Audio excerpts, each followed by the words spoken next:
una brutta giornata, chiuso in casa a pensare,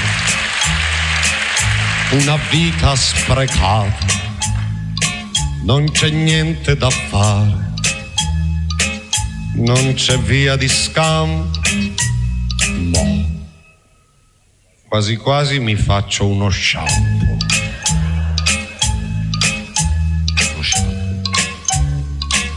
Una strana giornata, non si muove una foglia, ho la testa ovattata, non ho neanche una voglia, non c'è via di scampo, devo farmi per forza uno shampoo. Uno shampoo.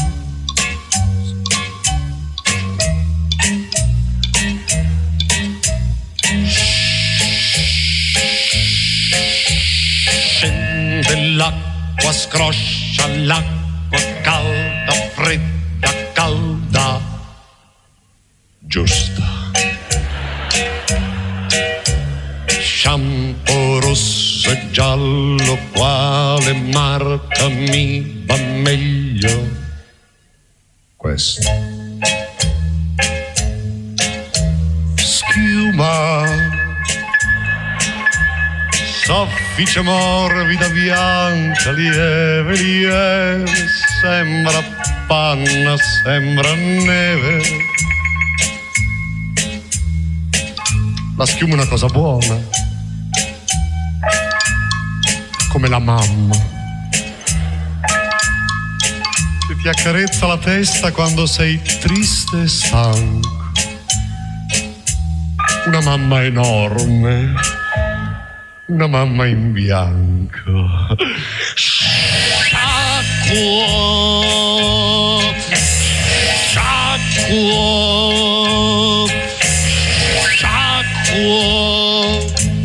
Seconda passata.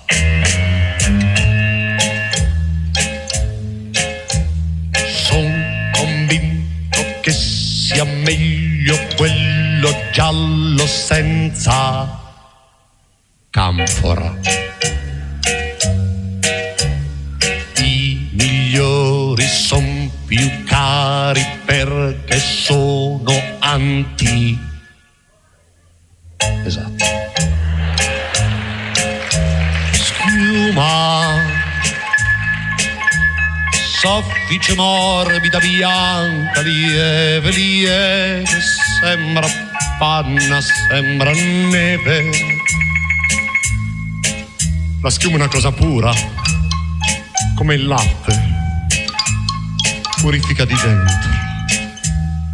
La schiuma è una cosa sacra, che pulisce la persona meschina, battuta, oppressa. È una cosa sacra, come la Santa Messa. Sacro.